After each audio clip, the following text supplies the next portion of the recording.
The management of Dangote Refinery has debunked a report published on the online platforms of some media organizations that the company employed 11,000 skilled workers from India while allegedly neglecting youths from Nigeria and other African countries. Now you know how we do this. So over the next half hour, we'll be looking beyond the business headlines by bringing you in-depth perspectives on what's happening in the business world. From the disclaimer filed by the Dangote group of companies to price depreciation, oil theft, and so on. These and more comes to you after the break. Stay with us.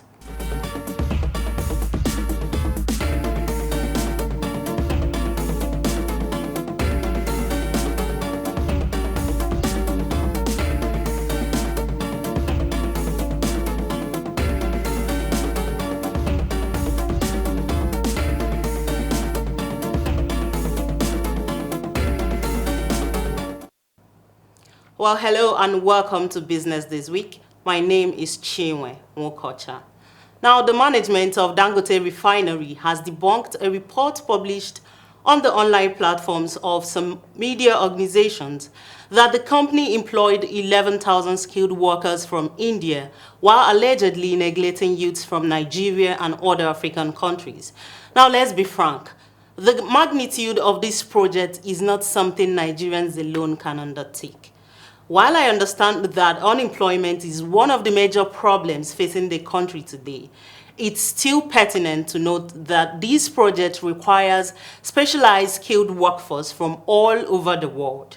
No wonder the group chief branding and communications officer, Anthony Chejina, has come to debunk these malicious news and states that while over 30,000 Nigerians are engaged among the skilled workforce at the peak of construction in the refinery complex, 6,400 Indians and 3,250 Chinese workers are among the skilled workforce.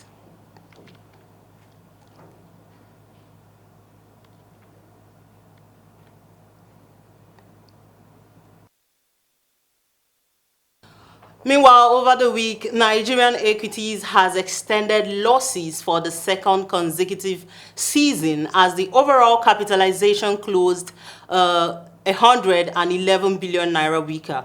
Hence, the all-share index shared by 204.25%, representing a loss of 0.31% to close at 65,482.91 points. Now, similarly, the overall market capitalization value lost 111 billion naira weaker to close at 35.635 trillion naira.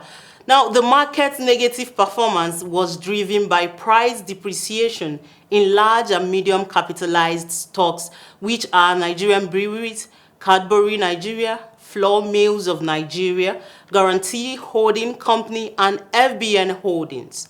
Also, market breadth was negative as 38 stocks lost relative to 14 gainers.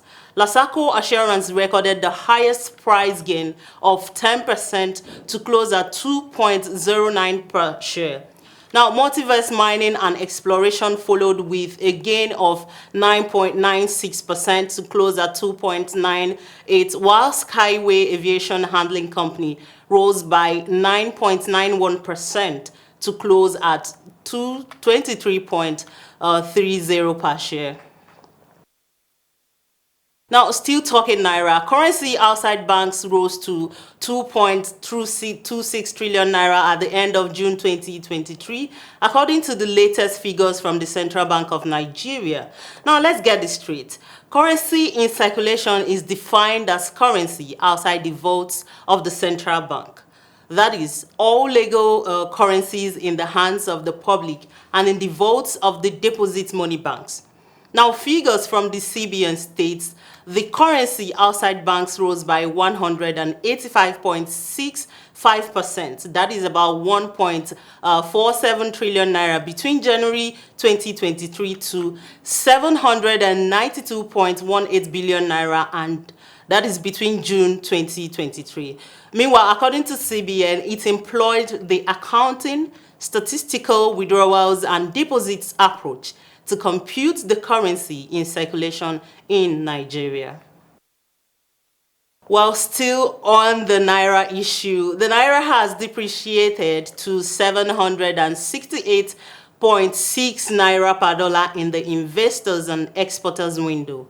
Now, data from FMDQ showed that indicative exchange rate for the investors and exporters window rose to 768.6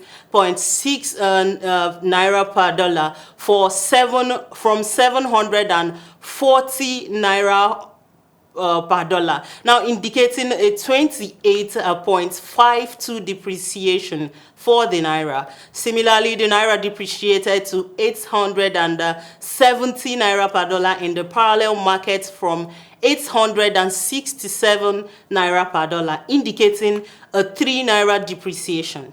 Consequently, the gap between the official and parallel market exchange rates widened to 101.0 Naira per dollar from 126 Naira per dollar. And in the oil sector, Shell Petroleum Development Company of Nigeria Limited has warned against sabotage and crude oil theft. The managing director of Shell and chairman, Shell Companies of Nigeria, Osage Okumbo, at the unveiling of the 3 Delta Host Communities Development Trust held at Shell Conference Center, Ogonu, urged stakeholders to help ensure hitch-free operations to be able to fully benefit from the new dispensation. Now, Privacy Impact Assessment, otherwise known as PIA, provides for amicable resolution of grievances with oil companies and all stakeholders, including the communities that are to deploy them as necessary. What this means is PIA is making progress in the Niger Delta with SPDC, supported by her partners, and has continued with its handshake with communities in the Niger Delta. Price of petrol may rise further as international market data revealed the commodity has gained 20%. Now, recall at the beginning of 2023, Brent crude traded around $78 per barrel. However, last week, the international benchmark hit $83 per barrel. Now, on the other hand, petrol prices started the year at less than $2.50 per gallon. But last week, it hit $2.90 per gallon, and analysts said it could reach $3 in the new week. Well, it's still fresh in our mind how in Nigeria petrol price has risen from 198 Naira or 200 Naira thereabout per litre to around 617 Naira per litre since the regulation of the downstream sector by President Bola Tinubu on May 29th. This is due to lack of functional refineries because as of today, Nigeria still imports petrol despite being an oil-producing country. And Max Air resumes domestic flight operations after it was suspended for 2 weeks due to issues around fuel contamination. This was revealed during a statement which reassured their passengers that safety is one of Max Air's limited values, and as a result, they are committed to their passengers' safety with utmost seriousness. It was added that after conducting a thorough internal investigation, they found out operations were impacted by adulterated fuel. Meanwhile, Octavus, a company owned by Bola Shagaya, denied it supplied contaminated fuel to Max Air. Moving on, Nigeria's rising inflation and the recent harmonization of the foreign exchange rates have been identified as factors that have eroded the capital base of banks in the country. Now, Fidelity Bank stated this week that it would seek approval of its shareholders to raise additional capital via the issuance of 13,200 billion ordinary shares through offer and rights issuance. What this means is the issued share capital of the company, which is currently at 11 billion naira and is made up of 32 billion ordinary shares of 0.50 naira each, would be increased up to 22.6 billion naira by the creation of up to 13,002 billion additional ordinary shares of 0.50 naira each. Now let's take a look at the inflation rate, which has eroded the capital base and net worth of the banks. With these developments, all banks are endangered. That is why I blame the Central Bank of Nigeria for closing over 100 microfinance banks. I mean, rather than closing them, they ought to have used measures to help them because they obviously serve a major segment of the economy. Meanwhile, you're still watching Business This Week on Viewer Television. It's time for a short break. And when we return, the program continues. Stay with us.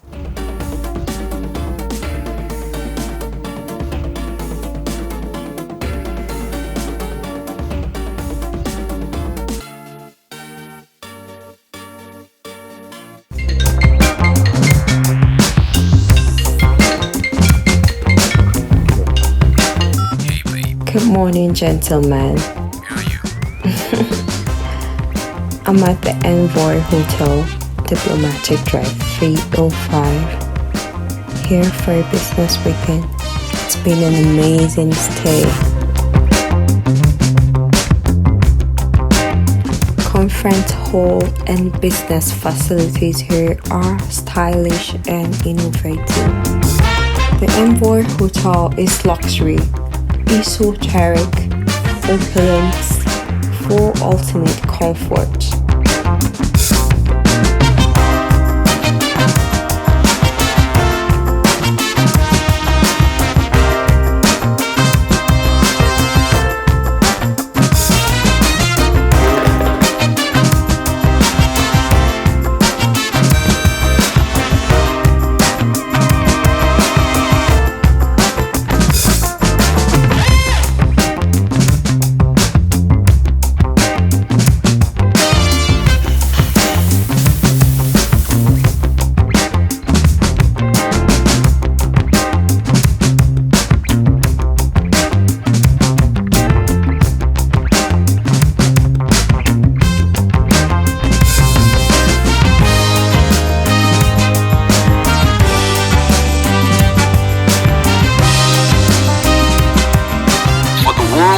Discerning travelers, we are more than just a place to stay.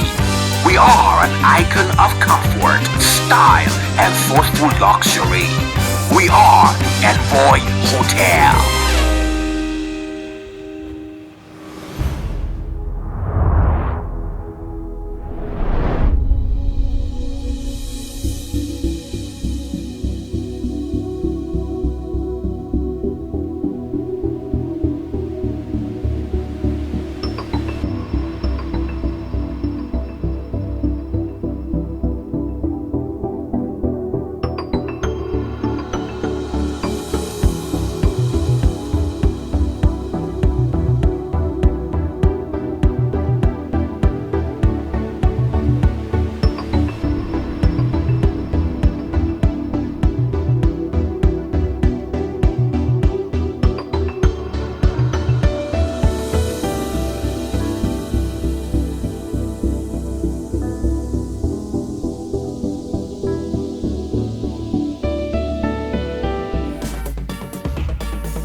Welcome back. You're still watching Business This Week on Viewer Television. Now, the country's external reserves has lost $167 in July as the naira fell further to the dollar. Speaking on the forex pressure, the President Association of Bureau de Change Operations of Nigeria, Aminu Gwadabe, said optimism is giving way to pessimism with continuing lack of confidence in our local currency. And I can't agree less. I mean, the core objectives of the harmonization of the multiple exchange rate is to discourage arbitrage and rent seeking. However, the recent trajectory does not seem to achieve that in any way. Now, take for instance the increasing demand of oil marketers, investors' backlog, school fees, travelers, and so on. These have continued to mount demand pressure on the limited dollar availability in the market. However, to immediately address this looming situation of the local currency, we need to ensure additional foreign finance either bilaterally or multilaterally to enhance liquidity. The market capitalization of the Nigerian Exchange Limited grew by 1.8 trillion naira in July following earnings and dividends declared by listed companies. The positive trend of the market was further driven by insider dealings among companies as directors and related parties consolidated their positions, thus signaling their confidence in the value proposition of the companies.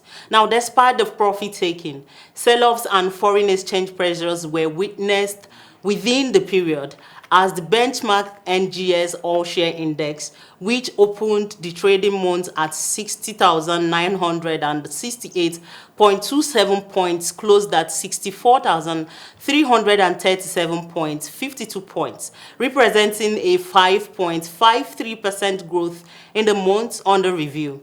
Similarly, the market capitalization, which is the value of listed equities, rose by 1.813 trillion naira from 33.197 trillion naira to 35.011 trillion naira, representing a gain for the investors.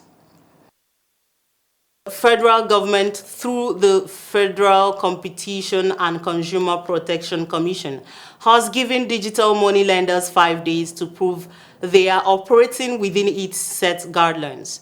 It also asked Google to remove 18 digital lenders from Play Store for violations of its guidelines. Now, according to the FCCPC, compliance with its guidelines as now mandatory, and failure to do so was a violation of the law. According to the Commission, the 18 digital money lenders that is delisted and asked Google to delete were either operating without regulatory approval or in violation of the Limited Interim Regulatory Registration Framework and Guidelines for Digital Lending 2022. It noted that only digital money lenders that had regulatory scrutiny and compliance evidenced by written approval from it were allowed on Play Store. Now, at the time, the FCCPC said, in the course of the Commission's continuing investigation and tracking of this illegally operation, digital money lenders, the Commission has discovered duplicity by at least 2 otherwise legally registered digital money lenders on the Commission's approved list. And about 7,000 additional number of filling stations across the country have registered their outlets to partake in dispensing autogas, which include compressed natural gas and liquefied petroleum gas into vehicles. Patreon, a membership platform that allows creators to run a subscription service for their content, is involved in so many intervention projects, which includes engaging the manufacturers for conversion kits for LPG, LNG, and CNG. This being very encouraging. I think if the government will intervene, instead of giving 8,000 naira each to vulnerable households, they should rather invest the money for the consistent conversion of vehicles to run on gas. Because to a great extent, this will reduce the dependence on PMS and the importation of petrol will slow down. Because firstly, we do not even have the requisite forex to make imports efficient. The Asset Management Corporation of Nigeria has said it's recovered about 1.6 trillion naira from bad debtors in 10 years of its existence. This involves recoveries in cash and sale of assets. Now, sources have it that some wayward people has found new tricks to colluding with a third party who would represent himself as the owner of the traced assets and file for the order of court to be set aside. We therefore urge our lordships to kindly be wary of these characters because there are still many cases pending with the various divisions of the courts. These matters are very vital to the success of cooperation, and particularly as we know that if we are unable to resolve them, it becomes a burden on our country's debt profile and taxpayers' money, and we wouldn't want that. And moving on, the Federal Airports Authority of Nigeria has laid the foundation of the first aviation cargo village in Nigeria. With this groundbreaking ceremony, ladies and gentlemen, you can agree with me that fund management is truly determined to implement recommendations that will help Nigeria take its place as the #1 position in aviation cargo exports in Africa within the few years. Now, this very structure will sit on 2.7 hectares of land. It is expected to aid cargo processing, document aviation, packaging, and laboratory services. Also, Aviation Cargo Village will be a one-stop center aimed at addressing the challenges militating against massive aviation cargo exports in our country. And members of staff of the Upstream Petroleum Regulatory Commission besieged the offices of Commission in Jabi and Otako, Abuja, in protest of alleged poor welfare. The protesting workers gave the management a 24-hour ultimatum to address their grievances or face industrial unrest. The chairman of the union, Abuja branch, Mr. Okechukwu Anya, told newsmen that the peaceful protest was to draw the attention of the management to resolve issues of staff welfare. Anya identified the issues as non-remittance of payment, pension deductions from staff salaries, poor working environment, insufficient working tools, unpaid staff claims, and on-call allowances. Other issues noted were staff medicals, 7 months outstanding salary payments, as well as non-payment of outsourced personnel. Now, the chairman said that the protest became necessary following no response from the management towards resolving the issue. And on cyber security, the National Information Technology Development Agency has disclosed that its Computer Emergency Readiness and Response Team had detected activities of a hacktivist group targeting the country's vital digital infrastructure. The agency said the hacktivist group, known for its politically and religiously motivated cyber campaigns, poses a significant risk to the nation's critical information infrastructure. Now, in a statement by the agency's spokesperson, Hadiza Umar, their tactics include targeted attacks on government digital services, using various attack types, particularly distributed denial of service attacks, and that they have a track record of successful attacks in various countries. NITDA hereby alerts the general public to be wary of occurrence of these attacks, which underscores the undeniable and concerning fact that cyber attacks are not a distant threat, but rather a looming danger that resides much closer to us than we may have previously acknowledged.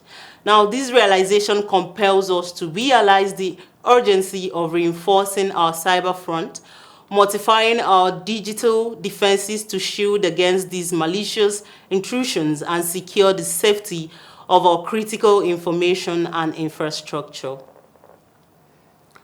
And oil marketers have said at least 9 trillion naira investment is needed before the compressed natural gas can be made available to consumers.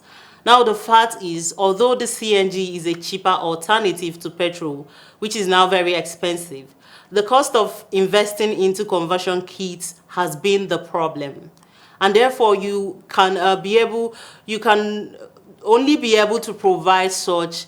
Each filling stations would need less than 10 to 30 million naira, depending on the size of what each person wants for the skid and tanks. But there is a silver lining here, because CNG is much cheaper. The companies can devise alternative means like converting the space where they initially put kerosene tanks to that of CNG. And of course, that is the funding. That is if the funding is made available. Well, that's all we have for you on business this week. Many thanks for watching. I am Chinwe Nwokocha. Stay tuned and enjoy the rest of our programs.